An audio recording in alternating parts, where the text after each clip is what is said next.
We are back. Hello. How are you, mate? How's Andrea? How's he doing? Doing all right, man. How are you? Yeah, good, mate. We We were are just back again. thinking. Yeah, we're back. Third time. We were just thinking before, weren't we? We're both falling asleep middle of the day, like 1 o'clock in the afternoon. Yeah, We're man, getting man, old, man. mate. I have an excuse. I was Yeah, eating a good dish of pasta there you with go. tomato, proper Italian Ah, pasta, like this, like they yeah, say it, proper. like they do in as a stereotype in many movies. Yeah, Yeah, so it yeah. was. I had that pasta on my stomach then, and I was reading a book after working this morning. A book, Mm, obviously, about football. yeah. 12 stories, like it's called 12 stories of games that define the World Cup. So it's Mm, not 12, honestly, actually. It's between Uruguay at 1930, the first World Cup, hmm. and Russia 2018, because the book was published in 2018, so Qatar Right. 2022 misses out. And Okay. there's a peculiar story from every World Cup, basically. So I was reading that, but I had like France 1938, where we won the second World Cup of our history, Italy. So I was reading like about this Brazilian player who invented basically the bicycle kick, Leonidas. So I was like Leonidas, Leonidas. I was falling asleep like Leonidas from the Spartans was appearing in my sleep instead Yeah, of the yeah. Brazilian player. Shouting at you, telling you to wake up. Yeah, Wake up. exactly. This is Wake Up instead Yeah, of Sparta. yeah. Yeah, Then I messaged you, great said, movie "Can we that. get going?" Oh, love it, Yeah, man. Great story as yeah. well. Yeah, same. Well, not same. I was at the gym this morning, and it's killing me off. I work on evenings. For everyone wondering why I don't work, I do, but I work on evenings, which is why we're doing this now. Um, so I usually get a little nap during the day. I go to the gym, get a little nap, then I'm ready for work. But it's too late. It's 1:30. I'm going, yeah. If I get a nap now, I won't wake up till 3 o'clock, and then we'll miss this. Then I'll be late for work. So anyway, yeah, good fun. Being old, having a nap at 1 o'clock is crazy work, though, isn't it? Like, whoa, Though, man, you scary. need to consider that I've read in the past that Messi does it every day Ah, after there lunch, we go. a little nap. So you're following in his footsteps, in order Of to course. preserve your integrity, to have your career as long as he did in football on the pitch, but your career as long as he did, but outside of the pitch, in in There we in go. in the roles you're covering right now, so it's all Exactly. part of the plan and trust in the process.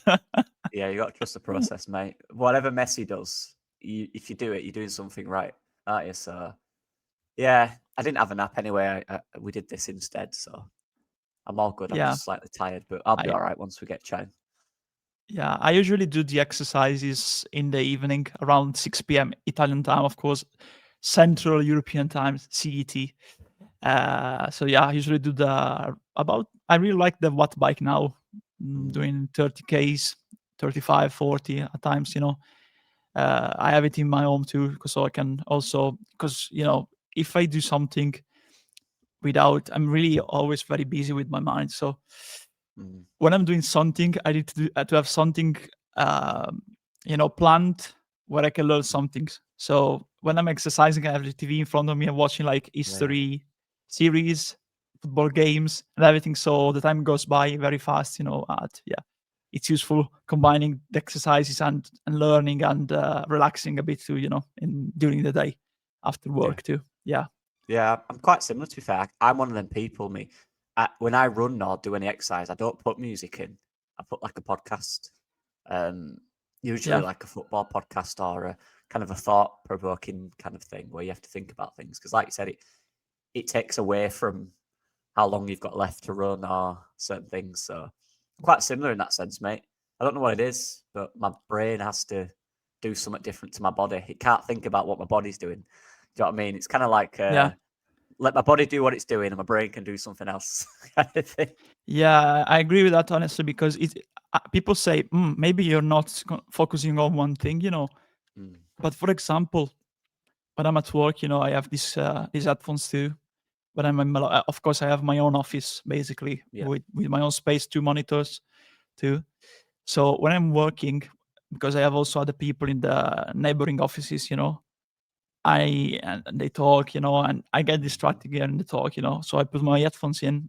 I found it a way to focus on my work while listening also to a podcast, I listen to a lot of football podcasts, both Italian and English, like Under the Coach. There's also Italian podcast and also history podcasts. I was listening to, trying to learn more about the situations that we're seeing in the world, like the Russia-Ukraine war, the Israel Palestine, what's going on in the world right now, things from the past, a lot of things and episodes and histories from the World War II era, the Cold War era, especially.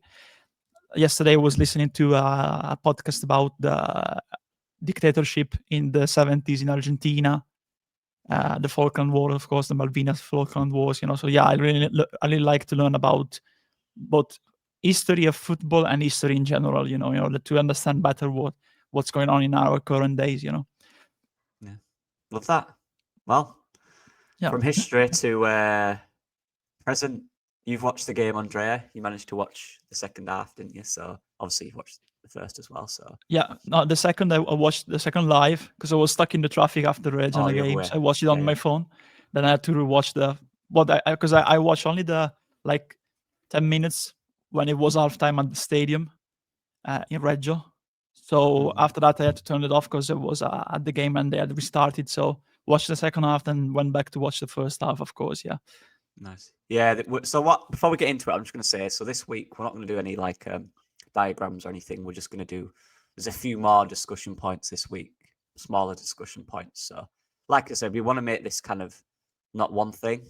One week we might just think there might be one topic, for example, one week that is a 25-minute discussion, or there might be a tactical discussion that we do with diagrams, or there might just be general footballing discussions. It depends what we come up with, basically. We just decide, we just have a chat. So yeah, but we'll start off with the game. Andrea, what are your initial, from watching the game back, what's your overall thoughts from that against Wolves? Yeah, I was very happy, honestly, first and foremost for the result, because it was refreshing. 3 goals. We would have thought, finally the goals arrived, maybe they did some mistakes too, but you need to be efficient, to be on edge when the opportunity arrives, especially the first finish of Calvert-Lewin, very good header, but Osasai is very badly placed out of his goal mouth, the ball gets past him. It's also a positional mistake by the keeper there, but yeah, Calvert-Lewin had a very good header to get past him, in terms of lob him, basically. But yeah, overall on the performance, I think we faced a team that's really struggling tactically, Wolves, but it was very similar, our kind of performance, to the one that we saw at Fulham. The difference was, of course, the clinicality and being efficient and concrete, and clinical in the final third when the opportunities arrived, especially the Okafor one. It's the perfect example of that. Recovering the ball, fast transition, you find an opportunity to create a better space for a teammate, pass the ball to a teammate, and he finishes it. That's the perfect photograph of the game, I think. Perfect picture of the game. But overall, I think the midfield did very well throughout the whole game, honestly. Like they did at Fulham. The difference was that, again, compared to the first games that we had, like Arsenal, especially like Newcastle in certain occasions, is that we enjoyed a lot of space in the middle, especially in the first half, and they didn't know how to react at times. They found it difficult to get past our midfielders, Longstaff and Stark, especially because Wolves were not, I think, very well balanced in the middle with their midfielders. There was always one that was going more ahead than the other, further than the other. So they left the space also for Stark to progress more without the ball, and that's how we recovered. And I really like also the fact that it's a pattern that we're starting to see. People point out the second half, when we were defending, of course, the 3-1 advantage, and you can afford to do that, of course, when you are ahead, you can really afford to do that. And it's clearly, a point that we need to see more, when you are defending an advantage, of course, you can afford to do that. But for the rest of the game, positionally, we didn't press. I mean, eye pressing, but positionally, we were always in the positions, trying to block their build up from the back. So just being up front, in the right positions to send the balls to the fullbacks of Wolves, and I think positionally was a very well planned game. Of course, they made some substitution in the second half with the fullbacks, especially Wolves. But yeah, the difference was again the mentality. And apart from the Arsenal game, every game we were there mentally with the proper mentality. We were always in the game, always. The only game that we struggled really to get a grip of was the Arsenal one in the end. So this time we were rewarded because Okafor, great finish. Of course, the free kick of Stark is a isolated episode, because it's a free kick. But again, apart from that, we were always very balanced for the whole game, honestly, for the situations in the game. Because when you need to attack, like we did after conceding that very poor goal, because that is a very poor goal to consider the start, the one from Ladislas Krejci, because Rodon follows the player that is marking, lifts the space, and Longstaff is not tracking back, so there's the space from the center one from Krejci. So very poor goal to consider in the Premier League, but they continue to build up on that, but we resisted. And in their best moment, probably, we scored the equalizer. And that was like the game changer in terms of it turned the sides, turned the tides, in the game. Because after that, we look really better, especially with the fullbacks progressing with the ball, reading the ball very well into central spaces to like Gudmundsson and Bogle. But yeah, honestly, I was really happy on how we planned the game, adapting to the different situations in the game. Because again, I see a lot of people saying, but yeah, we were sitting back. No, we didn't sit back. They created chances because they had better fullbacks in the second half. Yeah. We were 2 goals ahead, but we were still in the game. We were never on proper danger. Dallo had to make a great save, but apart from that, I don't remember any significant moment where we really risked to get them back into the game. Honestly, to be fair, we defended really well, and we had chances on the counter too. Honestly, but after the substitution and late in the game, we were really tight, and we were not there physically in terms of with the edge to score one more. But yeah, there were chances where we could have, managed the ball better on the counter and maybe score another one. But yeah, I think that was a professional, perfectly planned in terms of appropriated in terms of mirror with the game plan performance. Yeah, the bit I want to pick out there, mate, is the bit about us sitting back. Now, I think the biggest context that needs applying to that is obviously we had less of the ball. Obviously, we were deeper, but I don't think we were passive. I think defensively, absolutely. Look at what they did. They already had, big strikers. How big is he? Like 6'7". He's massive, isn't he? 6'6", I believe. Massive. What's his name? I can't remember off by heart. Go on, you know it. In midfield, you mean? No, the Wolves attacker. Forget his name, for Belgium. Yeah, my friend, the one that I call the basketball striker, basketball player. Yeah, Tolu Arudokar.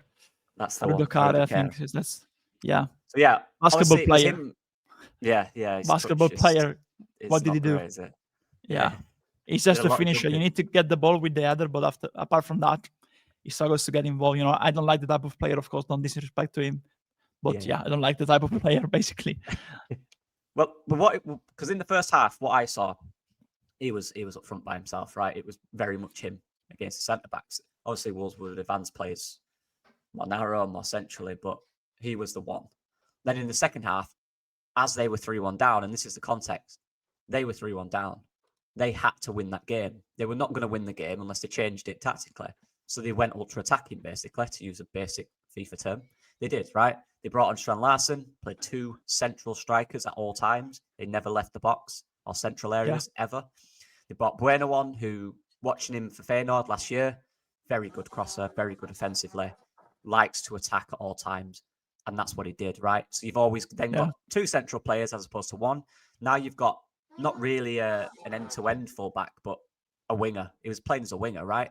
And they Yeah, brought on absolutely. Andre, who was also very offensive. Andrea, yeah.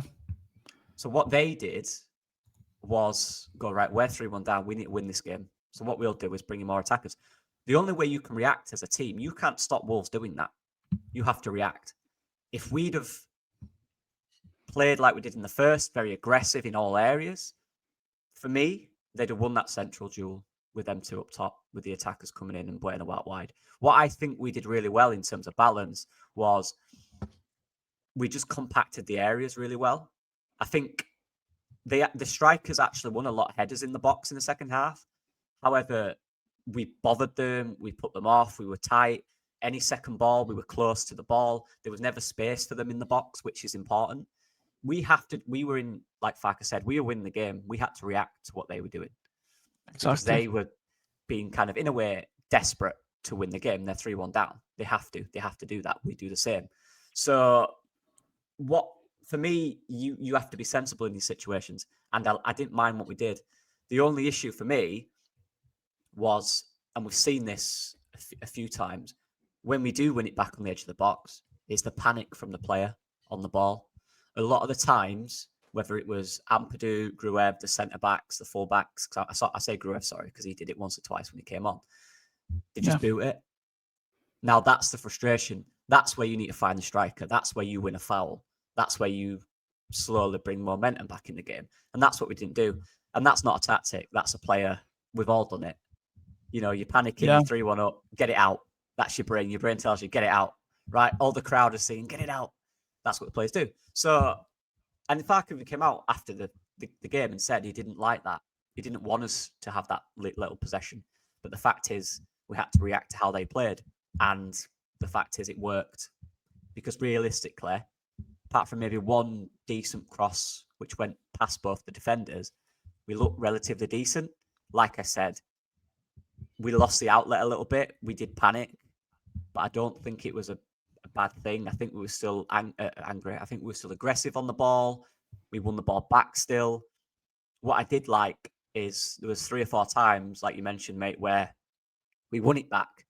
And it was actually in that second half, our outlet was Okafor a lot on that left for the first 20 minutes, where he won it back and he'd take his guys on. And at a minimum, he'd win a throw-in, he'd win a corner, he'd get a foul. Gudmundsson did it as well. So it's about finding balance, and you have to react to the opposition. They're going to do desperate things to try and win the game, and they did. You can't just play the way we played. We couldn't have pressed relentlessly in the midfield because the fact is they were playing balls so deep into the box. You can't press that. It's just not, it's pointless because the second you get close to the player, the ball's going in the box. So we found a way. All right, we'll let them cross it. We'll be compact in the middle and we'll deal with it. And for me, we did. So yeah, that's whether it's what we like to see or not.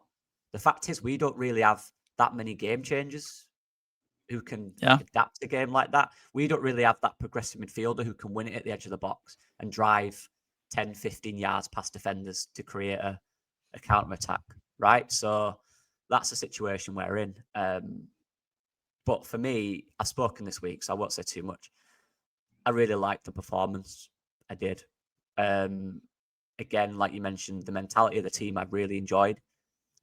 Apart from the panicking a little bit in the clearances in the last kind of 10 minutes, which obviously every team does that though, don't we? Saw Man City do it against Arsenal. They sat deep, but they actually changed their tactics. They actually went 5 at the back.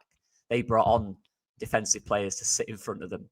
We didn't change our shape. We just were a little more compact with it. I enjoyed the performance, mate. Like we've said, I like this team. I like our players. It's just a frustrating thing that we didn't bring in them that spark. Now we've spoken about the game and that little gripe that I had there. We're going to talk about 1 or 2 individuals. I want to talk about Noah Okafor, and I'll give my opinion first, and then obviously you, as someone who's seen him in Italy for the last few years, can give yours. Now, the stat is going out: 16 dribbles, 14 dribbles, 6 successful. The thing I love about that is if you go back to our previous games with Dan James and Nonto, they didn't complete more than 1 dribble Yeah. I mean, within each game, Mind-boggling. Yeah. it is. So we've gone from that to the complete opposite scale to, I think, the most in the first half in Premier League history or something like that with Okafor. So for me, that part of it is good. That's what I want to see our wingers do. Now, I did a video, so anyone wants to go watch it. I did a video earlier in the week on No Okafor. And my only thing with it was when he received it in deep areas, he would try and beat his man, who a lot of the time was behind him and doubled up on, so there was two of them.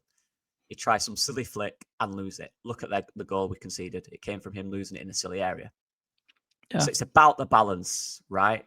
Everything he did in the final third, whether it came off or not, for me, mate, and you might disagree, it's encouraging to at least see a winger that is trying to create, although it wasn't perfect, with more sharpness, and if he can keep getting fitter and fitter, for me, I do see a way in which he can be really effective for us this season. But there is mistakes there. There is times that he needs to improve his decision making, and he does still need to get fitter. Because I think the second half, he went on one long run where he did really well, to be fair, and after that, he was done. And that was about 60 minutes. So, what are your thoughts on fans know that? Yeah, exactly. Give me your thoughts, mate. No, my talks are very similar to yours. To be fair, I watched also your video, and I think you pointed out there pretty well what we've seen from Okafor in the game of Molineux. To be fair, because I think it was encouraging, absolutely 100%. Because compared to Nyonto and Dan James, he was at least more effective and tried to take his man on every time he had the chance. And another thing that was very similar compared to Fulham is that I've noticed that when he's very wide on the wing, he's more effective when he has a player near him. So he can maybe pass the ball to him, then sprint into the space. And that's what a second striker, a versatile attacker does, or switching the side with the long ball to the other side. He did that a lot at Craven Cottage. The thing is that I like him more when he's in near the area, the box. If not that wide, because I think the 1v1 that wider is ineffective, Another thing that I've seen is he has the tendency at times to prefer to go on the left, so outside instead of going inside.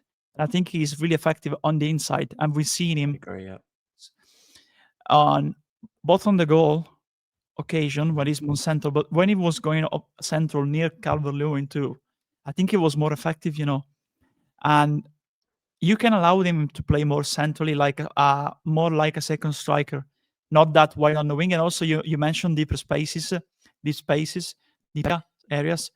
I agree with that too, because he doesn't have the awareness and the vision of an all-around winger. He's a 1v1 player, and I still think that he's more a second striker more than a winger. To be fair, of course, you can play him on the wing, but I prefer him to go more central and play more near Calvert-Lewin than stay wide and try to win the 1v1. Because I think he will be more effective, because he reads the game well in the final third in terms of off the ball too. Like, I get inside with the ball, I pass the ball to Calvert-Lewin, I sprint into the space with the running behind. I think he's perfect for that. He's perfect for that, reading the game in the final third off the ball.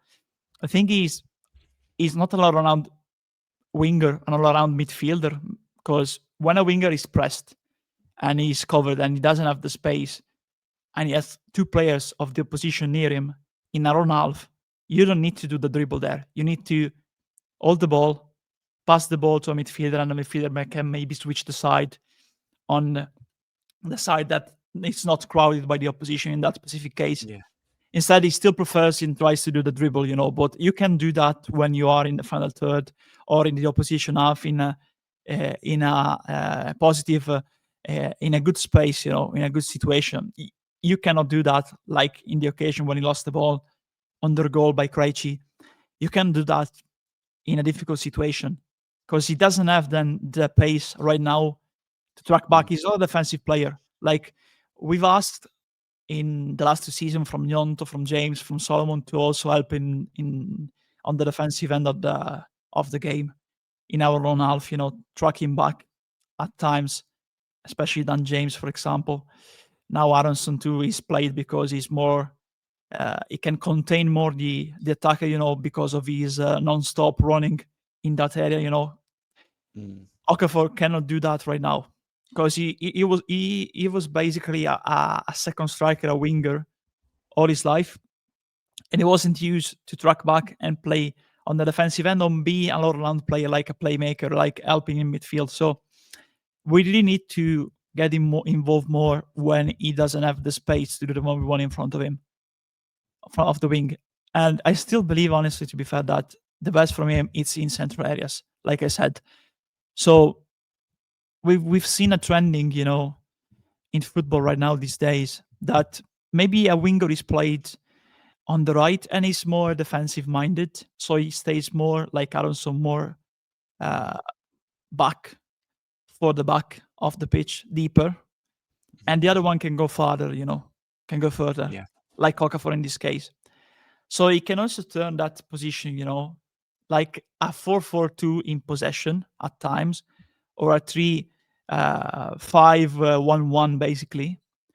And when Stack goes up front, of course, 3-4-2-1 basically, where you have Aronson. If you go and see his heat map, and I'm sure you did, you see that Aronson covers more near the halfway line. Calvert-Lewin stays up front, of course. You have Stack or Slongself or Tanaka, more Stack, of course, in this formation. When he has the space to get forward, he does, because that's what Farke wants from him.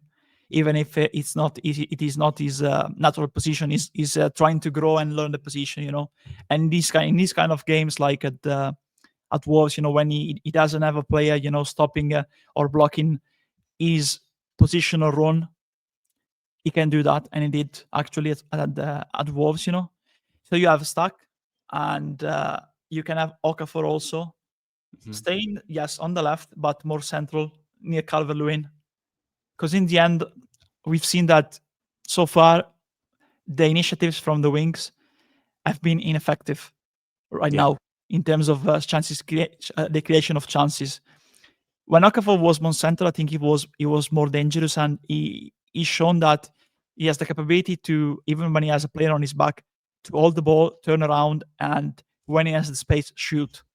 So I think it's that's the way that I think we'll see him grow into this side, honestly. Try to get more into central spaces and nearer to Calvert-Lewin, to be fair.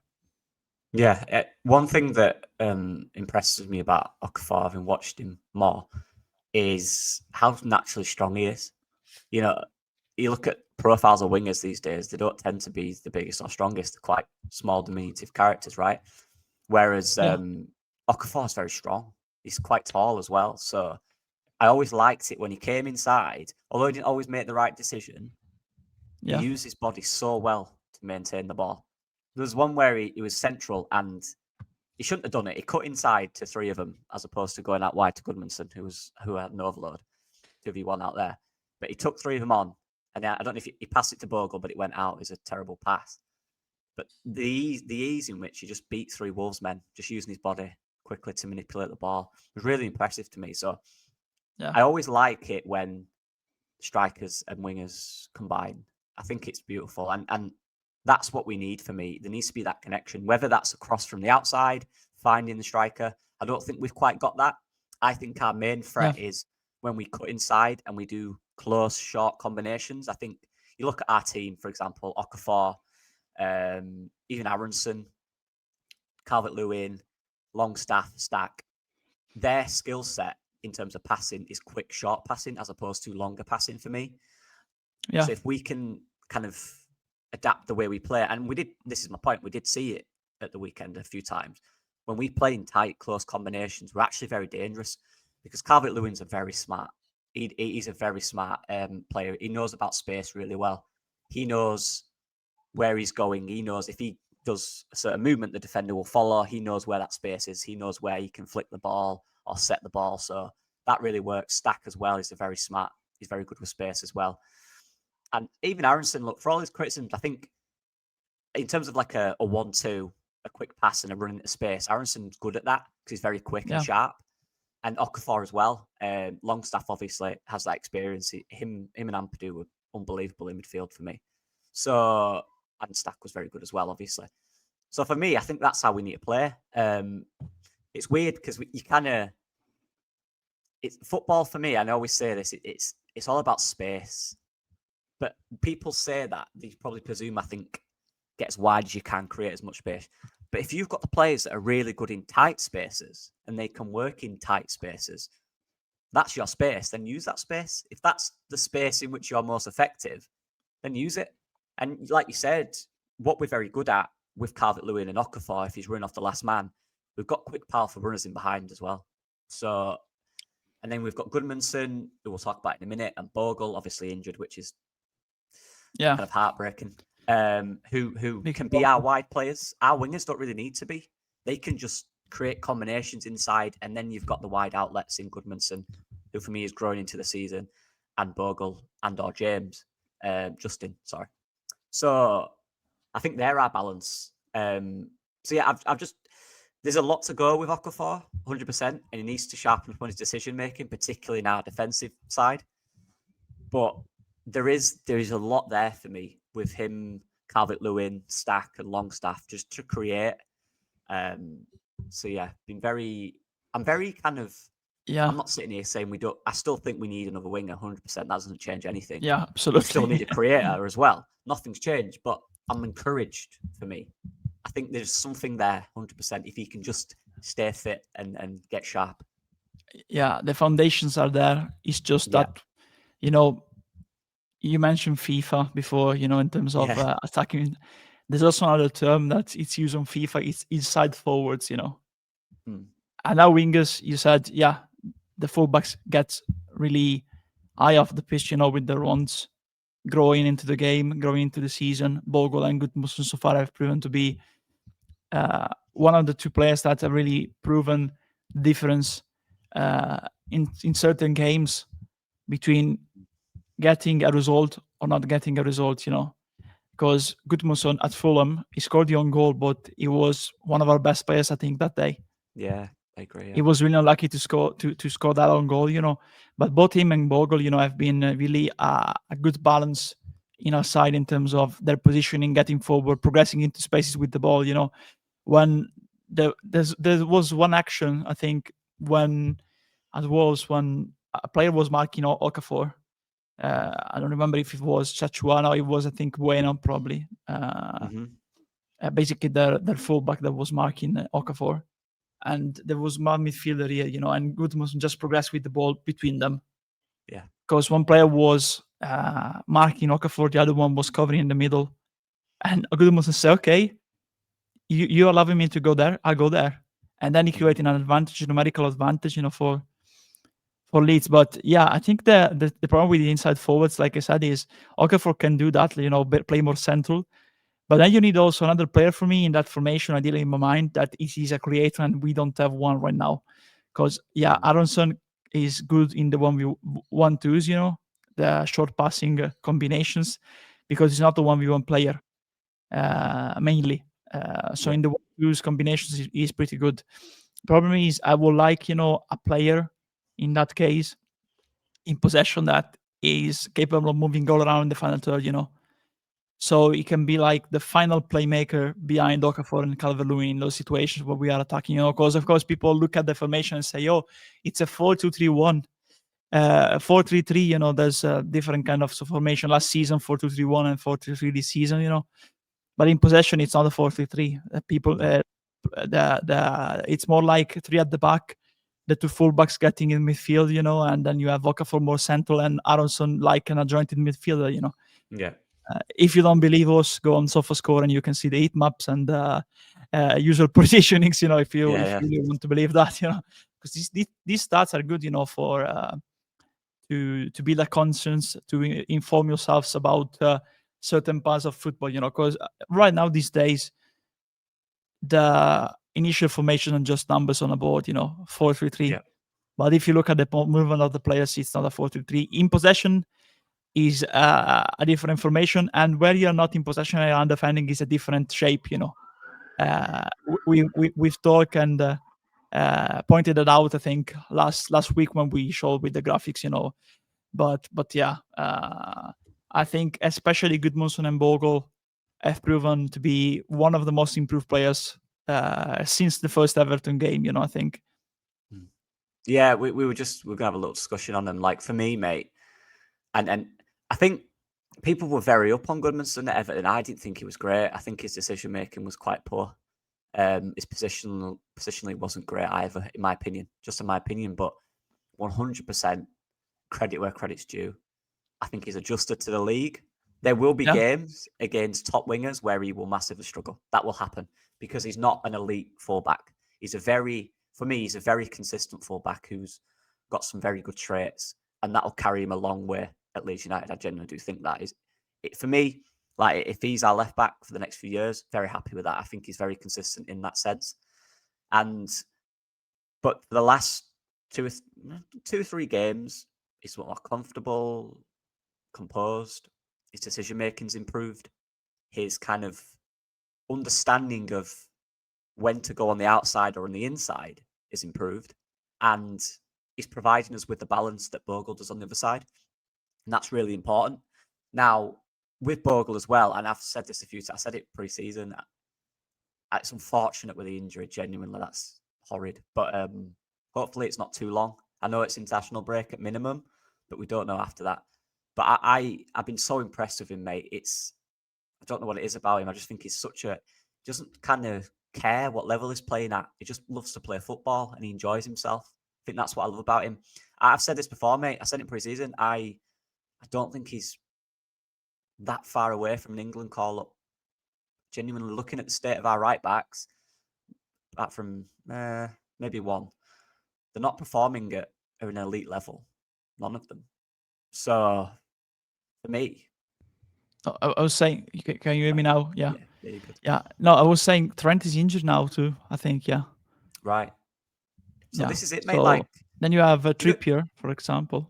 Ben Trippier's White is doesn't get call up, So this is it, mate. This is my point. Like a good test for me was when it was him versus Livramento against Newcastle, and it was a very good battle.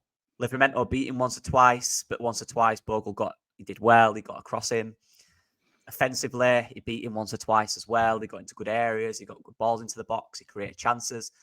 Like, I just think he's so close. I genuinely do. I think if he can just maybe 2 or 3 more % on his performance, just to stand out a little bit more. I don't think it's wild at the end of the year. That might be just me. Maybe he doesn't meet the full squad, but maybe he gets to the provisional squad. But I just think he's such an underrated player, mate. And this is what I liked about Gudmundsson as well. Defensively against Wolves, there was 2 or 3 times where, he had kind of he had an overload against him with the midfielder moving in front of him, then the winger going really wide. And he chose the decision really well, whether to sit more central or go to the winger. So decision-making is key for our fullbacks, and they provide, for me, just perfect balance in our team. I think they are the balance. They work it so well so far for me. I don't know what you think, mate. No, I agree. I was actually looking, to back up what we're saying. Honestly, the right backs, available for England. You have Trent, who's injured right now. Ben White, not called up. Rico Lewis, maybe. Yeah, but he's also playing, in other positions, Yeah. Livramento, but I think, Livramento is very solid. I really like him. So it should be a constant presence in the England squad. Then there's Archie listed as a right back, but it's been a long time since he played there, at Tottenham. Then you have Reece James, and then apparently there's just Walker Peters, according to Transfermarkt, James Justin, Ainsley Maitland-Niles, and Bogle then. So there's definitely a chance that he might get called up, honestly, by England if he keeps performing on this level of form. But unfortunately, right now we don't know the extent of the injury. Didn't look great, to be fair. It looked like a dislocated ankle, probably. We don't know yet. Right. But I think maybe 2-3 weeks. Hopefully it's less, if not more, in that case. I really hope it's a short one because James Justin is solid, but defensively he's not an attacking fullback like Bogle is. Like the other week, when I talk about a possible alternative to 4-3-3 with a 4-4-2, I even said now that James and Yonto are injured, in a 4-4-2 you can easily play Bogle as your right winger because he's so at ease. He looks so calm and relaxed. He knows very well what he needs to do offensively, and also defensively. He's growing. And he has Rodon next to him that it's really helping him in certain situations with the double team when the man is struggling with his man. He has Rodon that is really helping him.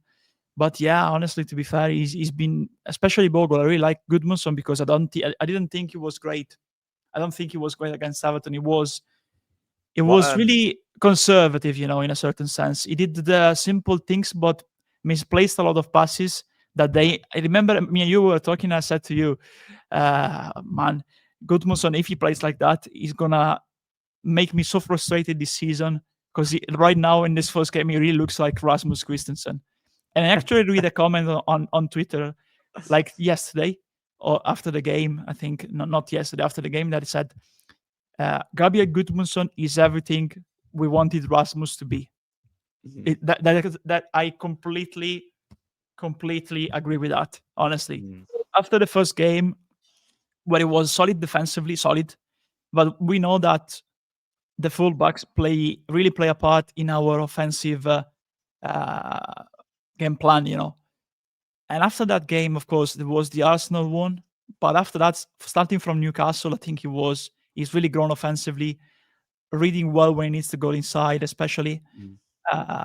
He uses only his left foot, basically. But yeah, the progression by the fullbacks, Edmundson on the left and Bogle on the right, in central spaces, when the wingers is freeing the space for them to make that run, attracting the opposition fullback wider, they're reading that perfectly. And I think he's been one of the secrets so far of our good start of the season, because people are underlining it, I think, a lot.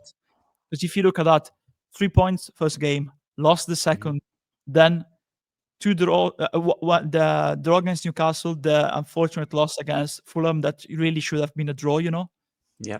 And the win away at Wolves against a direct rival for the relegation battle, That's a proper start of the season for us, and people are underlining it. And the fullbacks have played a massive part in that, honestly, to be fair, especially after the Arsenal game. Because after the Arsenal game, the fullbacks really, really went into that. And I think, if I remember correctly, the Arsenal game, it was the last one before the international break, right? Yeah. So I think they worked a lot, especially with Bogle during the break. 100%.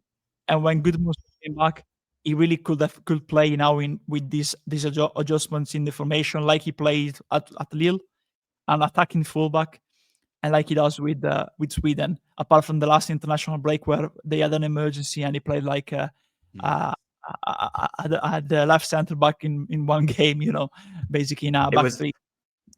It was Newcastle, I believe, actually. Yeah, it was Newcastle, yeah. But after the break, we really get into that, I think. Much better. Just on Gudmundsson, mate, I want to ask you a question. You obviously been around players in Italy and stuff. What is it? What changes from when they don't look good enough to suddenly in a few weeks look good enough? What do you think the players do? Is it mentally? Is it just analysing their game? Is it just continue to hard work? What do you think it is? What's a factor in that, do you think? I think it's a combination between analysis and hard work, to be fair, because I can take as an example, because in possession, we basically with a back three, and the fullback are like, the two wide midfielders in their positions, So it's really similar to what Atalanta and Inter Milan do, in a certain sense. Another example can be Nottingham Forest, back three at times. In possession, and they have to like Olaine on one side, for example, was great last season. And the attacking fullbacks, wingbacks, basically. Really, the difference, I think, it's that they grow into the position. Because another good example can be Bellanova at Atalanta. I really didn't rate him when he was playing in Serie B, when he was at Cagliari. Then he moved to Torino, and in Torino, they were playing with a back three. He really started to learn better what a wingback needs to do, an attacking wingback. And now they are just attacking, those fullbacks, the wingbacks at Atalanta. For example, Zappacosta on one side, Bellanova. These two come up on my mind right now, but there's also others, And you have these players that really understand that you need every chance that you have to attack, because I see more often the two wingers playing like second strikers here in Italy. Like Atalanta plays with a lone striker, Scamacca, Krstovic, one of them too, And then they have the Cutler and, for example, Samardzic or Pajalic, The Cutler and Samardzic or Pajalic, of course, they're not proper wingers, They're like attacking midfielders / second strikers. So they cover the central areas and they free the space for the run from the Zappacosta, from Bellanova, and that's what I think Gudmundsson and Bogle are growing into, because when you see them really involved, it's when Okafor and Aronson cover more the central areas, freeing the space for them to do a 1-2 combination or overlap on the other side and get the advantage to try to get into the box from the outside, not the inside spaces, So yeah, it's a combination, I think, of analysis, because the Gudmundsson that we've seen against Everton was a defensive player, and the recent Gudmundsson that we've seen in recent games is an offensive player. So that's they look like two twins, a defensive twin and an offensive twin, So they absolutely work on that, and hard work is massive too. Hard work, understanding the league, like you said. Bogle had already played in the Premier League, but he didn't play like that at Sheffield United. I can assure you of that. I think we can agree on that. And also Gudmundsson, he has adjusted to the league, but it's also a combination of really understanding better the kind of formation that we want to play.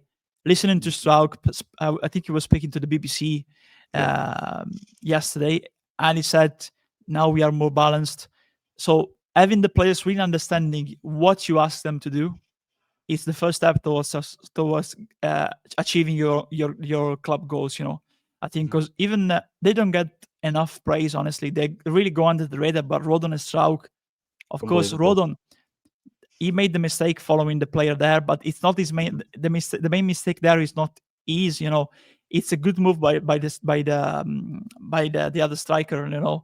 The attacking player of Wolverhampton, going towards the ball and freeing the space for the center run by Krejci. The main mistake there is Longstaff not tracking back. Is the player in covering and covering the same space of the pitch of Longstaff. Yeah. But apart from that mistake, Struijk and Rodon, they've been massive, honestly. There's a reason why Biol is not playing now. There is a reason, and we have with Rodon, remember, like we said last week, he didn't do well because he didn't play basically at Spurs the last time he was in the Premier League. Struijk was really ups and downs after Bielsa went, after Bielsa was sacked. They really, Marsh, Gracia, unless they really broke him, in the Premier League. He really looked shaky that last season, and now he's looking like a rock with a lot of vision. Played left back as well, didn't he, for a period? Yeah, exactly. Yeah, left back too, Yeah. For me, mate, my doppelganger, yeah, that was crazy. But like putting Pascal, who isn't the most mobile defender, Rodon's very mobile, for example. Yeah. But putting him then left back against some of the best wingers in the world is just absolutely brutal. That would destroy anyone's confidence. Wober too that season, remember? Yeah. Gee, yeah, wow. But honestly, yeah, them two. And we'll have a longer discussion about them. I think next week we can proper dive into them too, because we haven't done that yet, and they do deserve. You are right. I just want to mention about players and what they do. So for me, what a lot of people think footballers, when they're looking at stuff, when they're learning, it's not just on the training ground. A lot of what they do goes into analysis. But then from that, they will all be given after every game. I don't know the exact structure at Leeds, but they'll all be given their clips. They'll all be given their own analysis and things to improve, things they did well, how they can improve. Now, it's down to the player. At the end of the day, if the player wants to improve little things, positional awareness, spatial awareness, when they should make a run, when they should pass, what options they should be looking for on the ball, where they should move off the ball. That comes down to analysis. You only have a certain amount of time at training each week. You know, a lot of it is about homework. So at the end of the day, you could give a player a dossier of all the things they need to improve. If they don't read that, you know, some players don't. Some players know it. Some players get a grasp. They know what they need to improve, but some you might have to. And that's the important thing. Most footballers have their own personal training coaches. Like I said before, as a coaching staff, was what, 8, 9 a year at most. You know, we're talking goalkeeper coaches, whatever, 7, maybe 6, including Farke. They can't have so much time with one individual. So this is where individuals then hire, you know, they'll hire their own to do their own work away from Leeds to work on little things. And this is where you see them little gains in games. You know, I think it's fair to say, I don't know him, but I think it's fair to say that Gudmundsson has definitely done a lot of hard work with looking at the analysis and then taking that to his own personal kind of training ground and work with a personal coach to improve little things. Same with Bogle defensively, because he's got much better defensively. That is something he's seriously worked on, you can tell. Because you don't just get good defensively against really good wingers. He doesn't dive in as much. He gives defenders and wingers a decent amount of space, but not enough space so they can just beat him. His timing as well, you know, off the tackle is much better. He was very rash at Sheffield United defensively. Even first half of last season, quite rash defensively. He's learned so much about how to be a better defender. And all of that, or most of that, will have come through his own individual work that he's done. So that's what we always say about... Go on, mate. With the match analyst too, I think. Yeah, 100%. Yeah. After the game. Yeah, vital figure in a professional stuff. Really goes under the radar for me. It does. Analysis is huge, mate. The amount of times I created clips for individual players and just sent them little notes, and then you see an improvement. And it's basic things, you know.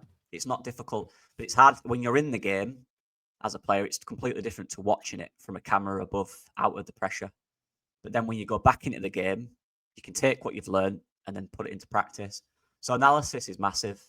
Like you said, the match analysts, they will help so much with little things for players. So just want to talk about that. But we'll park Leeds for now. We want to have a little chat about the relegation. When we say relegation, we mean the newly promoted teams and the teams that are currently down there. We want to have a little chat about it. Now, I'll start off with this, mate. For me, what I am happy about, in I guess a broader football sense, not specifically Leeds, is how competitive all three teams are that have come up. From a football perspective, to see Burnley getting a bit of respect, to see Sunderland getting a bit of respect, and for us getting a bit of respect. For me, I like that. It's been so bad the last 2 seasons with teams coming up, not spending correctly, going straight back down. What we're seeing this season is even Burnley playing against, you know, top teams, being competitive, having a clear plan and being competitive. So I think for actually, although they are kind of our rivals in that sense, you know, you want them to be competitive but go down. But in a kind of a broader sense of football, I think it's refreshing to see 3 teams come up. And look, that they might drop off. Let's be honest, that could happen. But they start all 3. I think you could argue started the season much better than what anyone would have expected. Absolutely, and I think there's also a common trait uniting the 3 teams. I think there's a solid ownership for both of them, for the 3 of them. Of course, there's a clear plan.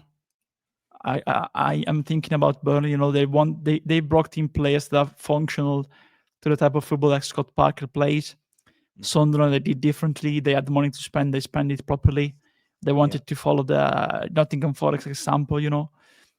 And when you have a clear plan, a clear project behind the team, you know, I mean, in the really running of the club, it helps also on the pitch side, you know,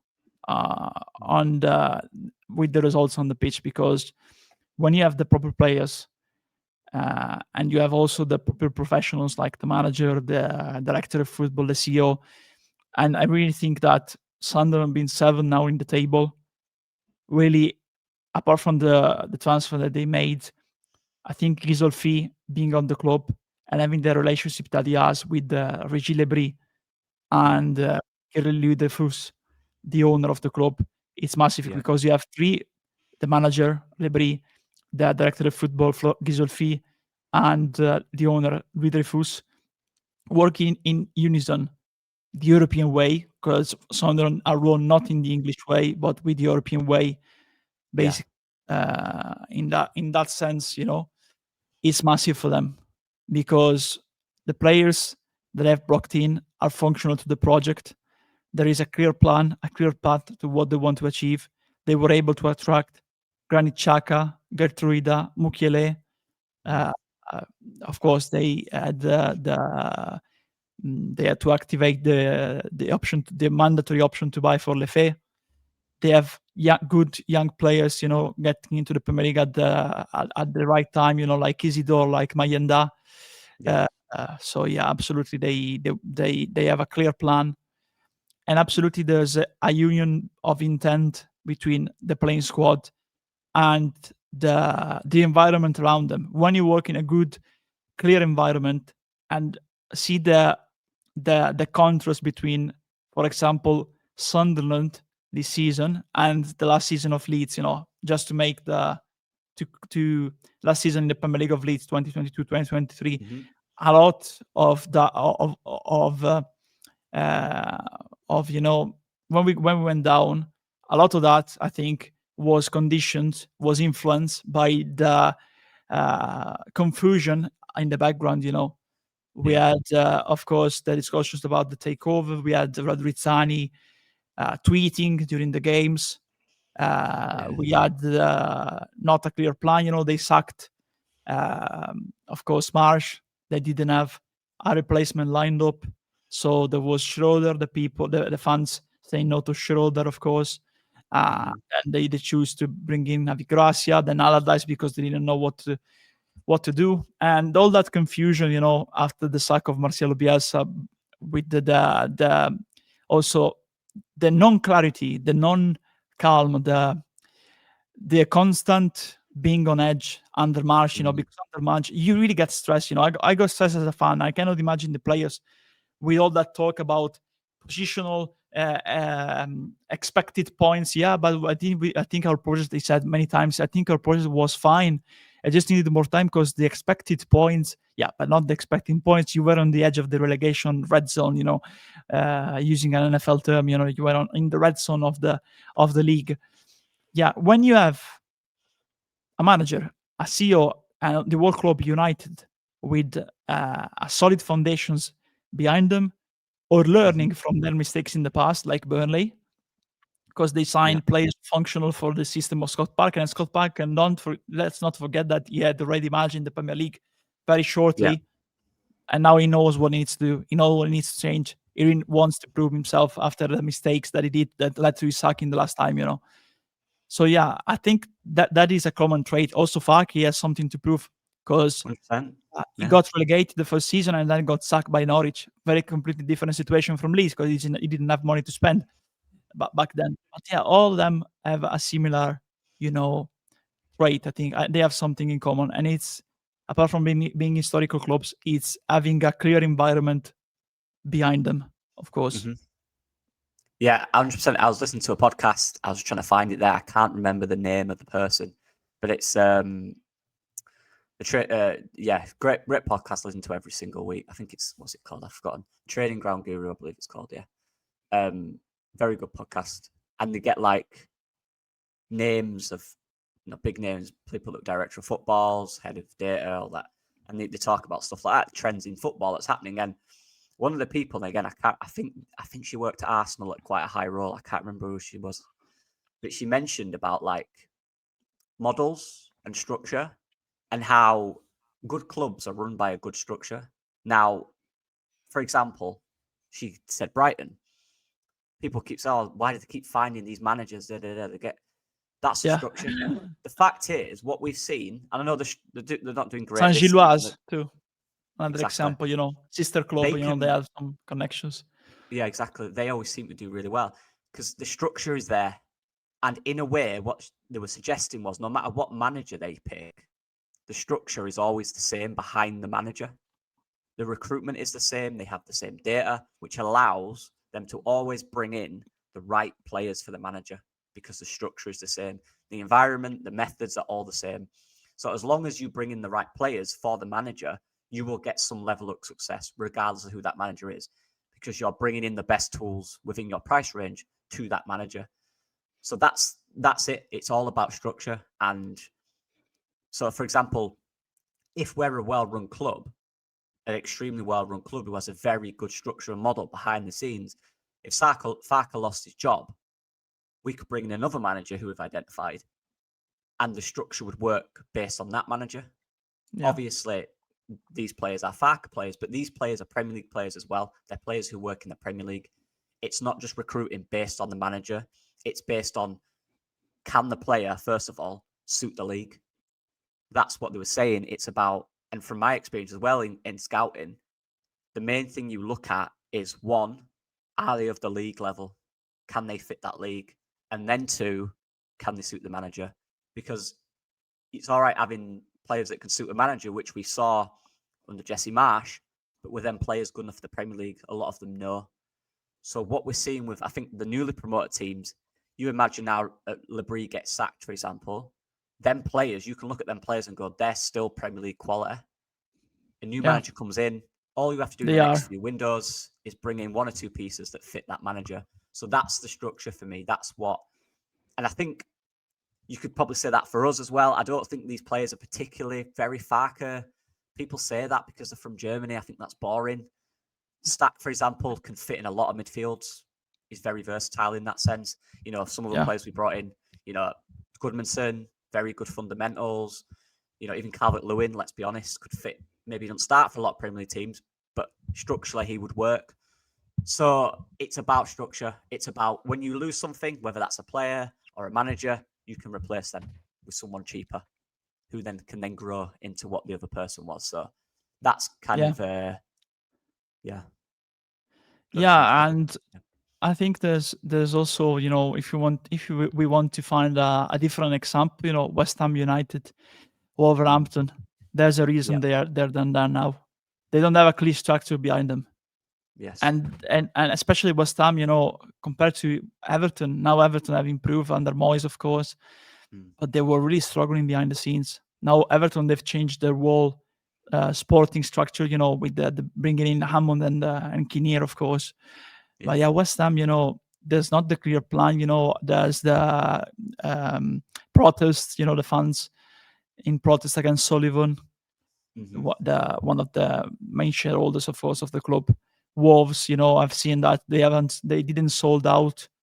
There was still a lot of tickets for the game that they played this week. You know, so when you're not united in unison, that is reflected openly. You know. That is reflected openly. Now we need to see about Villa, you know, because they have a proper great squad, but Monchi has left. There were rumors in Italy by Di Marzio that Emery might have walked too, you know, might walk too in the next coming days. I don't know about that, honestly, to be fair. I don't think he'll leave after the results that he has achieved. But maybe because of Monchi going, maybe Emery, you know, he had a very frank and direct relationship with Monchi. I don't think Monchi has left because of the current results, to be fair. I think there were some discussions behind the scenes, to be fair. Maybe they expected better on the market. They expected to strengthen the squad more, probably. Then when a relationship breaks between the director of football and the owner, maybe at times, then it may reflect and influence also the decision of the manager too, because there's a lot of managers in Italy that really connected with the director of football, and if the director of football goes, then the manager loses his guardian, the main person he can speak to about everything, you know, because the director of football is at the ground every day.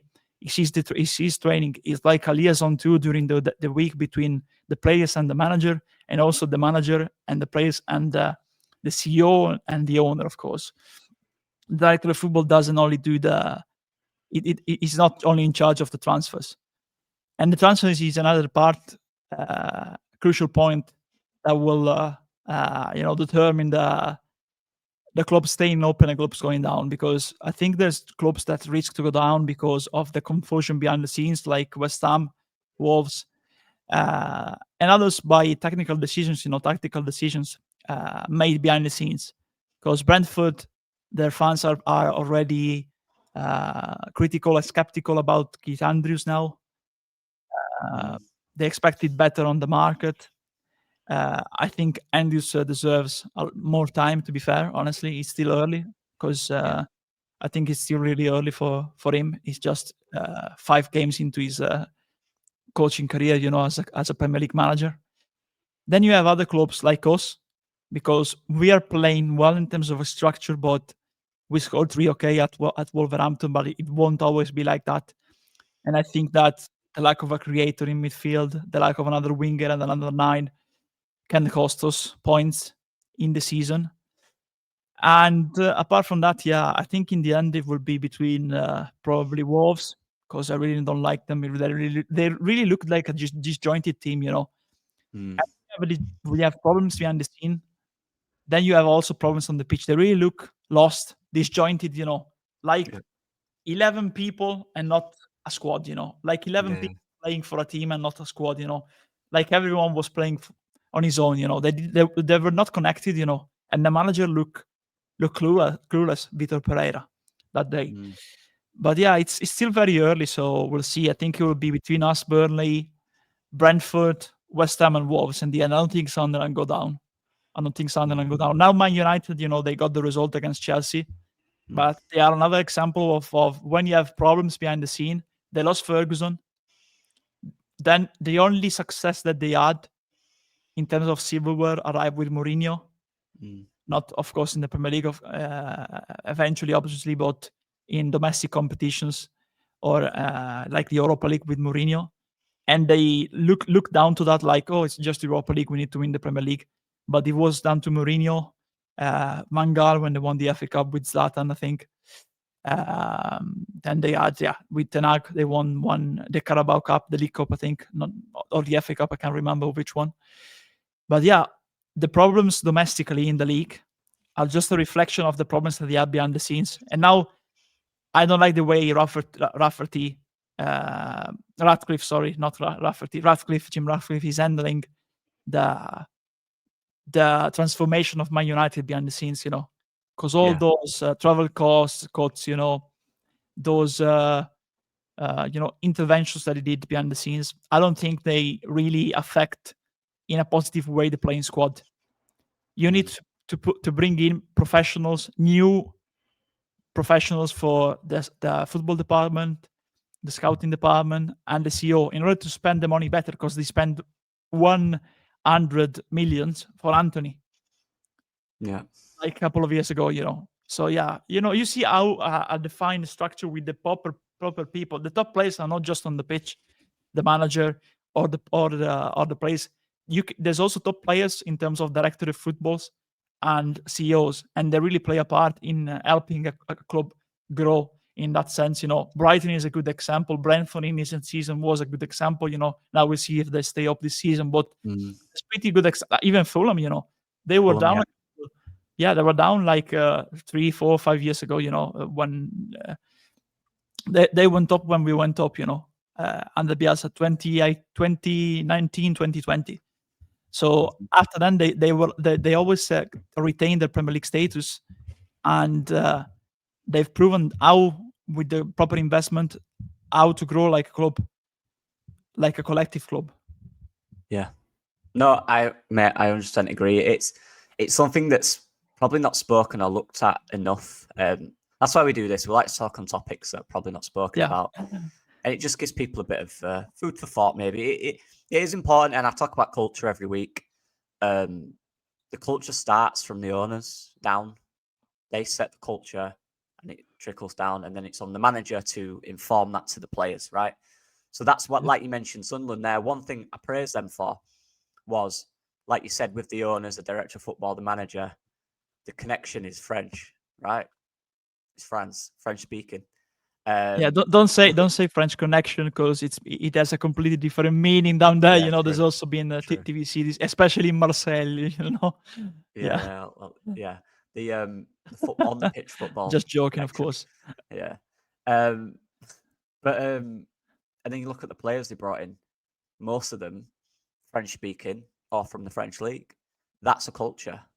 So what that means is it's like when you go anywhere. If you go somewhere into a different environment and people are speaking your language, you're like, oh, I'll speak to that person first. You build a rapport, you build a connection. That's usually how things work. And it's the same at training. All these players, they might know each other in their youth ranks when they were younger. They'll all speak the same language. They'll be from similar areas growing up. It builds a culture. And if the manager can find that culture, that's what a team sticks together in difficult times. And we lost that when we got relegated. Farke has brought that back. Whether people accept it or not, because some never will, the culture, we cannot deny, the culture of the players is brilliant. It just seems so good and healthy. And anyone that Farke thought was affecting that culture isn't at the club, right?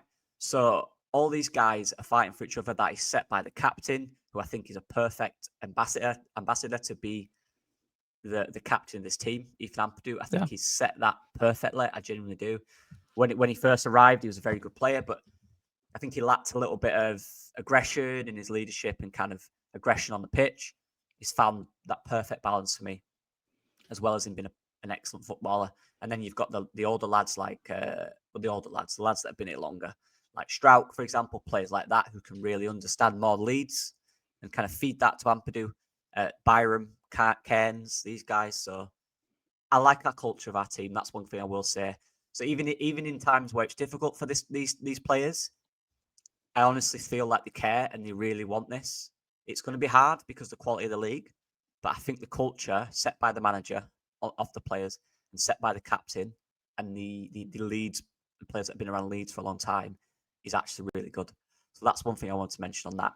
Now, and just a quick one to finish that. Also, the fact that we've brought now Hausen and Aaron Lennon, yes, in the youth academy too.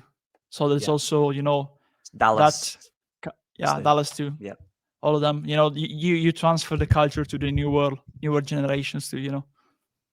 Yeah, it's massive, mate. It's a good thing. We just need to. Yeah, the final part. We're gonna have a little bit of fun this week.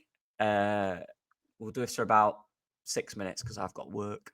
Is that all right? But this week we're gonna look at our three, what we call them, our three favorite players. I guess our biggest, the big three influences on us as young men or young boys at the time. What got you loving football? Which three players?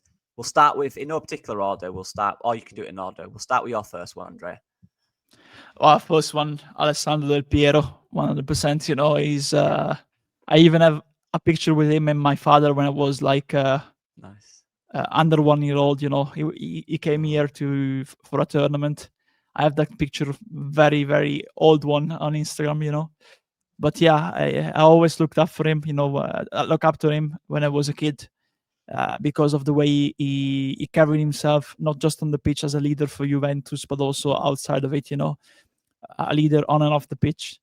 And, especially because when he was on the pitch, Juve always had an opportunity to win. He really carried the team on his back. And he scored some amazing goals. There's a lot of goals that you can remember. I always had his shirts when I was a kid. I still have them somewhere in the house, kids ones, and I've seen him play live multiple times. Even took a picture with him years later, in 2006, after the season after the World Cup. And the World Cup, honestly, when I see the goal against Germany, the second one in 2006, honestly, it's always shivers, always shivers. Because I remember that we Italians remember completely the commentary of that action. Honestly, I can say that honestly by heart. That the commentary by Caressa, the commentator, we say that by every single word. Arriva la palla fuori, c'è Pirlo, ancora Pirlo di tacco, tiro gol grosso, the first goal. And the second one, Gilardino la può tenere anche vicino alla bandierina. Gilardino can take the ball next to the corner. Arriva Del Piero, dentro Del Piero, gol, Alex, Del Piero, si chiude le valigie, amici, andiamo a Berlino, Beppe. And he's saying basically, ball to Del Piero inside the box, Del Piero, goal. And the other commentator was Beppe Bergomi, the technical also, and he's saying like, let's close our luggage, we're going to Berlin, Beppe, we're going to Berlin. Something like that, it's absolutely priceless. So I always look up to him, and when he retired, honestly, it felt like a part of my childhood went away with that, honestly, because I grew up watching him, and it was like closing a chapter together with him, because it felt like, oh, now I'm really growing up now that Del Piero is not going to play anymore, Yeah, I remember Del Piero. My connection with him actually came from, he was on one of the FIFA covers, FIFA 4, I think it was. It was 4, right? The 4 when it was Roberto Carlos, Henry, and Piero. Yeah. So FIFA Football 2004, yeah. I saw him and I thought, oh, this guy looks cool. And I spoke to my dad, but who's this guy? I went, oh, it's Del Piero. And I used to like play as him on there. So I always had that little thing with Del Piero, 100%. Yeah, what a player, by the way, honestly. I used to watch a lot of European football when it was on ITV here when I was young. And this is where a lot of my picks come from. Unfortunately, Leeds were not on the TV that much when I was young. So a lot of my Leeds connections came from actually going to Ellen Road or watching the highlights on Match of the Day or EFL, whatever it was back then. But my first one, and this, I'll say the obvious one, it's Lionel Messi, mate. Honestly, I think it's fair to say he got me into football more than any other player. Just because, actually, no, I don't think he did. The second one did. But he was the one that I watched so much. I used to watch, like I said, I used to watch Champions League with my dad, and I wouldn't miss a Messi game. I'd always watch it. I'd try to find the Liga highlights. I was obsessed with the way he played football. Little left-footed player, running in and out of everyone, whatever, both feet. You can use any feet, it doesn't really matter, does it? That's what I remember his runs, where he'd run from inside and he'd just take players on. And then just the way in which he did it. He didn't use skill. He didn't use trickery. That's what I loved about it. He was so good at manipulating the ball in his body. So for me, just watching someone, just this, and when I was younger, I was a small little kid with long hair. That's what he was. It was just a small little kid with long hair that just wanted to play football. So for me, I'm going, that's what I want to do. I'm a small, skinny little kid that just wants to play football. So I tried to model the way I played off him. And I'll never be in a situation in my life where I love a player, watching a player more than him. I honestly don't think in my lifetime there'll be a player anywhere near it. I think, look, just to clarify, Yamal is an absolute joke. He, for me, could be somewhere close, but I don't think he'll get there. I genuinely don't. There's just something about, like you said, off season, you heard nothing in the papers, nothing. He went home, he did his stuff with his family, he'd come back to football, he'd work. I just absolutely love Messi. Obviously, that's an obvious one, but I loved it out just for 15 years straight. 15 years, he just perform every single week. So Lionel Messi is the greatest of all time, in my opinion, and will, in my lifetime, be the greatest footballer. And I think if I have kids in my kids' lifetime, I still think he'll be the best. That's my opinion. I don't think he'll be beaten in a long, long time. I genuinely don't. To score 50 plus goals every year for 15 years is out of this world. And he could score with either foot, headers. He did headers as well. He could score from out wide, one-on-ones. UCL final, yeah. Yeah. Oh, what 2009 against Man United. That was it. Watching that as well, like going, wow, this team, that Barca team, for like everyone, just what a joy. There's nothing like it. So yeah, Messi's my first one, mate. What about your second? I think he's the best player he's the GOAT clearly of football, Messi, but I think the role of GOAT needs to be shared, honestly. And I think the second one really then influenced me was the story of Maradona, honestly, Diego Armando Maradona. He's a god in southern Italy, especially, what he did off the pitch for Naples as a city, especially in times where there was really a lot of racism from the north towards the south. They used to get called, like dirty people, you don't wash, something like that, by the northern fan bases, There was a lot of racism. You're not Italians, something like that, Yeah. And, with a part of my family coming from the south to near Naples, not Naples, and there's also a rivalry between the two clubs, Napoli and Avellino.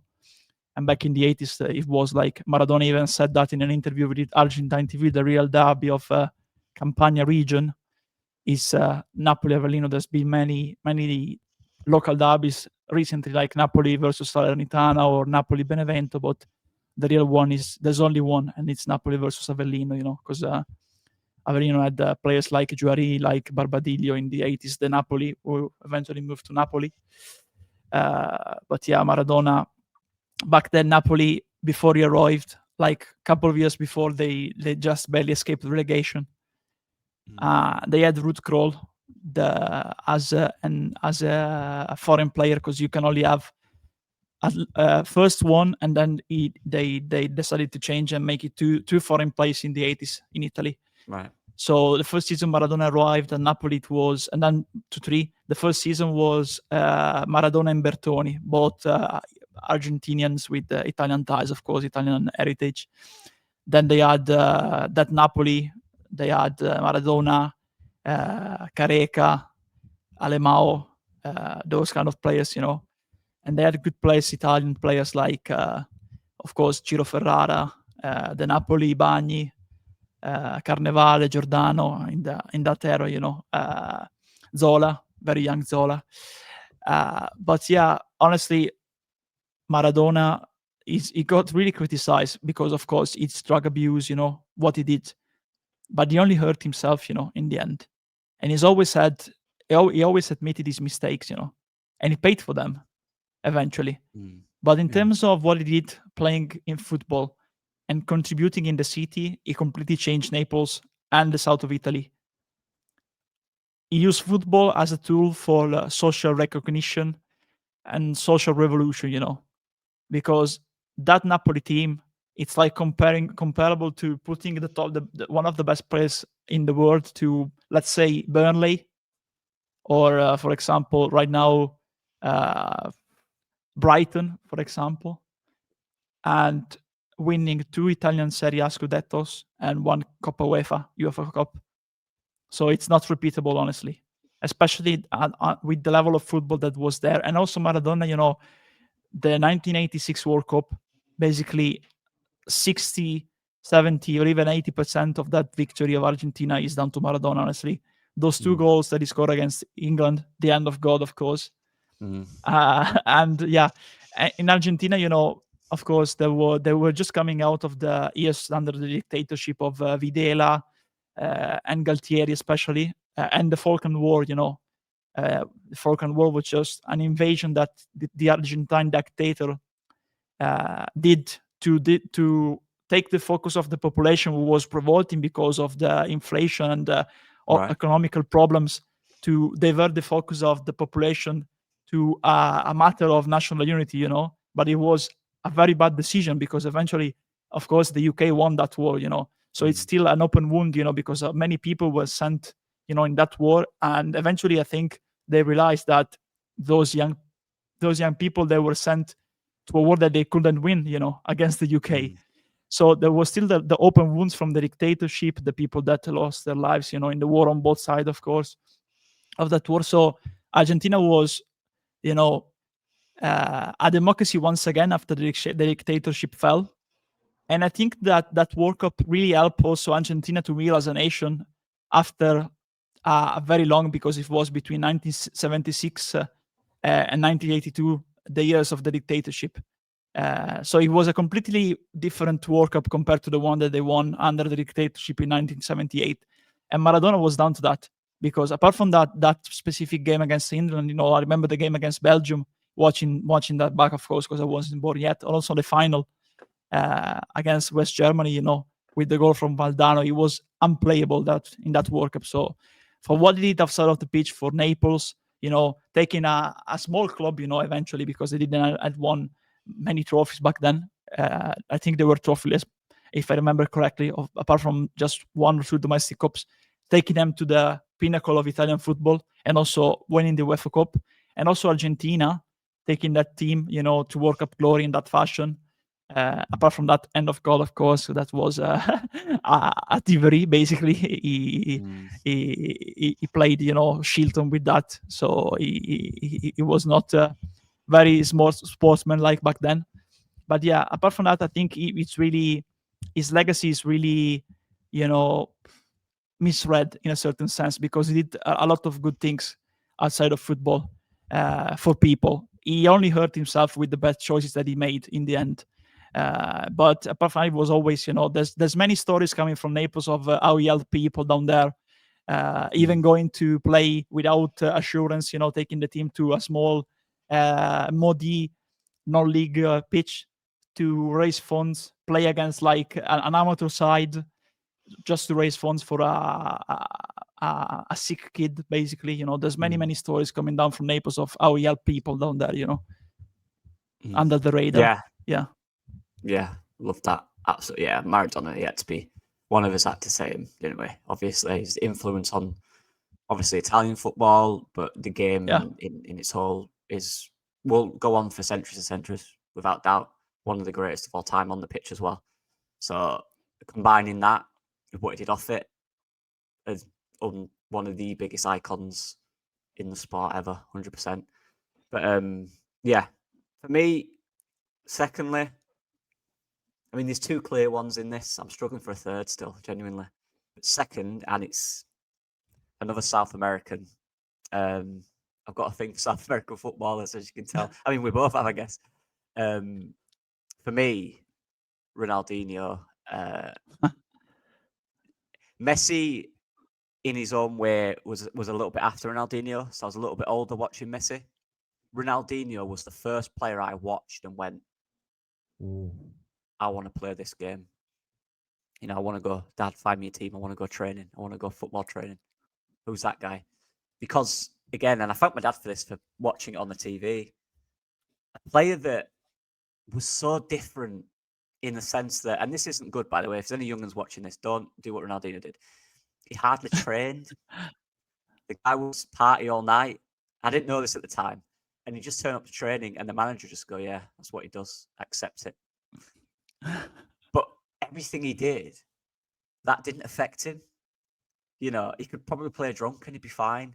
It was just such a free-spirited person, but someone who played football enjoying it. He loved it. It was his life. It wasn't a job. To footballers these days with media training and obviously all this training they have to do to reach that level, it's very, very robotic. A player like him with a mindset like him would be called these days terrible attitude, not good for the team, and all that stuff. But the fact of the matter is that's back then in his time, he was perfect for the game because he brought a different side to it. But on the pitch, just watching him play football was an absolute joy. Like I said, he played like he was in the favelas. He didn't change that. His mentality was always the same.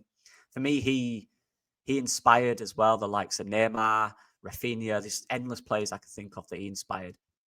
And he, like I said earlier in the stream, he weren't someone that, I mean, his numbers were a joke, but they weren't always the best. But you knew a player like him on your pitch, anything can happen. I just remember watching him play football and the things he'd do with his feet to defenders, embarrassing. I used to do a thing when I was younger, mate, and my dad used to shout at me for it. I'd take a man on, but then I'd stop, right? And I'd wait for the defender to come back so I could take him on again. Instead of crossing it or doing something effective, I'd run past him, I'd stop, I'd wait. Right, it's coming back, right, I'll do him again. My dad used to say, stop doing that. I'm like, but Ronaldinho does that. Yeah, but he can do that. So much of the way I played as a young lad was inspired again by the likes of Messi who came after him. But Ronaldinho, step overs, I was a step over merchant. I used to have his boots. I had his name on the back of a Barcelona top. Ronaldinho 10. The Elastico. The Elastico. I was rubbish at that, but I'd try it. For me, it was the step overs, the little step overs, no look passes, people do them for fun nowadays. He used to do it. I love the player, mate. Football for me is about enjoyment. It's about having fun, enjoying yourself. And he always played with a smile on his face. One thing that I should have done more when I played football, enjoyed it, enjoyed playing a bit more, enjoyed the moments. Everything was so serious. Ronaldinho won what he wanted, and he did it all by smiling. If that's not a message to kids growing up, enjoy your football, play it with enjoyment, love it. And he's a perfect example of how to do that, apart from obviously the fact that a lot of the time he couldn't be bothered training. But different times, right? Different times. So yeah, Ronaldinho for me, just as a cultural figure as well, is literally just, he got me into this sport, basically, as a young man watching football. I try to imagine if I was watching football, right, as a young player, and this was before Messi, so I didn't have that inspiration yet. I'm watching highlights of the Champions League or highlights of the Liga with my dad in my front room. If I didn't see him do the stuff he did, maybe I wouldn't have been encapsulated by it. Maybe then I wouldn't have got into the sport as quick or as early. But luckily, when I sat down, one of the first thing was Ronaldinho touching a ball that had gone like 30 meters in the air, no look touch, and then just megging his defender, and then just doing whatever he wants. Watching that made me go, this is a fun sport. So Ronaldinho for me, mate, is my favorite player of all time. Great player, honestly. Great player, honestly. Especially when he scored that goal against Seaman. Oh, unbelievable. I've never been so angry and happy at the same time. Yeah, that one, also the one that he scored against Chelsea, in the Champions League. Yeah. And the first one that he scored with Barcelona against, I think it was Valencia or Villarreal, that the ball got off the crossbar into the net. It was like a rocket from outside, and a brilliant goal, But coming into my final one, I think it's down between two players, and one of them is a manager. So, but he was a great player back in his day, both from former Yugoslavia. It's between Luka Modric or Sinisa Mihajlovic. I'm choosing Mihajlovic, honestly, because he's no longer with us. He died a couple of years ago, for leukemia. I loved him as a manager, but getting to know his story as a player and watching it back. I remember when I was a kid, he was still playing in Italy for Lazio and Inter, and it was like every time he had a free kick, 9 out of 10, there was a possibility that he would have scored that goal, because he was one of the best free kick takers in the world, honestly. But it's more down to the professional, because reading his story, of course, he was born in Yugoslavia. When it was to Yugoslavia, his father was a Serb, and his mother was a Croat. And they were living in this little village called Borovo Selo. Selo means village in Serbo-Croatian, on the outskirts of Vukovar. Vukovar is a town now located in the border between Croatia and Serbia. Back then it was a mixed town, He had a very large Serbian population and a very large Croat population, So when the war eventually broke out, he was playing for Vojvodina, then moved to Crvena Zvezda, Red Star Belgrade, basically. And when the war broke out, his former friends, that were Croats, and he identified as a Serb, they burned down his house just because of the war between Croats and Serbs, back then. The war of independence in Croatia, when the Yugoslav army, of course, tried to deny the right of independence to Croatia. So in the mixed towns, there were ethnic tensions, and eventually Mihajlovic even said, because I read his autobiography, he even said that basically his friends, when he returned before the war, when he was returning during the boiling tensions, there was a friend that used to own a bar, and he went there, and the friend wasn't speaking to him, and he said to another friend, "What have I done to him? I don't get it." And he said, "Oh, he's not talking to you because you're a Serb and he's Croat, so he's gonna have problems if he's talking to you." Like that, And eventually, there's also other friends that said to his mom, basically, he said, you need to bring us your husband because he's a Serb, basically that's what acting intentions that his house got burned down basically, and eventually relocated to Belgrade, his family. So yeah, he had a very rough upbringing because of the war. But what I really like about him, especially as a manager, because he's managed AC Milan, was the historical assistant of Mancini at Inter Milan, managed Catania, Bologna, especially, Sampdoria too. He was great back in his day, by the way. Lazio, Inter, Roma, Sampdoria, of course, Crvena Zvezda, Vojvodina, even one of the greats in the Yugoslav national team, and then Serbia, Montenegro. But yeah, when he was a manager, he was always frank and direct. He always said what he talked, and was always an admin. He was always a leader.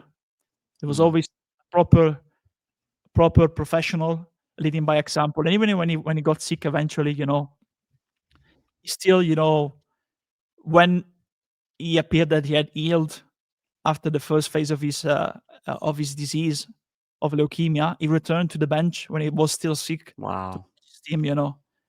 There's a picture of him returning like after he got out of the hospital, and is him with all the signs of the disease, managing Wow. Bologna at Verona. Yeah, it's honestly mental, and I really admired him also as a family man, honestly, because of course when he was playing in Roma, he got engaged with this Italian woman, and now they have they had many kids. So he always spoke publicly about his kids, and you can see the emotion. He was always, very, very an hard man, but when he was talking about his family publicly, he always had a soft spot. So I really absolutely read this book about this autobiography, because it's really leaves a mark on you. Leaves a mark on you. Unfortunately, no longer with us. Yeah, cheers, mate. Yeah, I love that. Yeah, it's very personal, and that's what I think is important about football. It's about person as well. It's not just about who's the best player. It's about what that person does to you, and their story, and where they got to with that story. And mine's not as deep as that, but this will shock a lot of people. My third one, and I've changed this a lot, but I went for something quite personal. I went for Calvin Phillips. Me and Joe talk a lot about Calvin Phillips in the chat. Yeah, And like the reason bro, for like it, bro, yeah. yeah, that's it, mate. I've never met the lads. Honestly, I've never met him. I've seen him. He's walked past like close to me in Leeds once, but I've never met him. Never spoke to him. But everything I love about Calvin Phillips in a footballer is everything, because he's doing everything that kind of a lot of people where I'm from and where he's from would want to do. He's the epitome of coming from a struggling, low-income, working-class family, but a good family that always looked after him. His mum was outstanding at looking after him and his brother and sisters. They never had a lot. And he said this in an interview with Ian Wright. It's a brilliant interview. Never had a lot, but they always had food on the table. And his mum worked really hard to make sure they had that. And that reminds me of me growing up with, my older sister, my younger sister, my brother. Always had to share rooms. Never had my own room, my own spaces. Never, had money for many things, but I always had food on my table. I always had tea. I always had dinner. Even if I went to school, I'd maybe had to have a sandwich at most. But that is something that always had a roof over our heads, always protected by my dad, always looked after us, worked every day. Obviously this is his mum, but it's my dad that did this. My mum worked very hard at home, looking after 4 children, and then they've all been brought up, and they're all brilliant. They're all good people, and that's something that massively resonates with me about Calvin Phillips and his story. Looking at where he grew up as well, very similar to where I grew up, looks very similar. Did the same things, used to go out on Friday and his mum wouldn't see him till Sunday. He used to go out with his mates, do nothing bad, play football, mess around, be kids. He didn't have a lot, but I loved my childhood just like I feel like he did. Because you didn't have a lot, but the people you had were real friends. Valued what you had, yeah. Yeah. You valued what you 100%. had. Yeah, so that's why I've chosen him. And to see him represent England from being that little northern working class lad, play for Leeds, play for his boyhood club that we all want to do. play for England. Right, he didn't play a lot at City, but win the treble is something that, where I'm from in England, I imagine even myself, I put myself in his position. I go, he did exactly what I wanted to do as a young man. Obviously, he was much better at football. So people say to me, are you annoyed that you never like made it? And I was never good enough. But if people ask me that, I go, no, because in a way, I've seen it all through him. And that makes me happy that someone from that environment has gone and done that. That's why I'll never, ever say a bad word about Calvin Phillips. Let's be honest, Andrea, I'd have done the same as him. If Pep Guardiola messages me, I've done all this stuff for Leeds. I played there for years. I stayed there when we didn't get promoted in the Championship. I stayed there when I got called up for England. Pep Guardiola comes up to me and goes, you want to play for me? It'd be a hard decision, but I think I'd say yes. I wouldn't, to be fair. I Would you would not not? say yes. Yeah, for me, Leeds I think I would. Leeds would have been play as if I had made it as a player. For me, Leeds would have been my Real Madrid. To be fair, I would have never leave Leeds. Honestly, to be fair, I wouldn't unless it's Pep. in my head.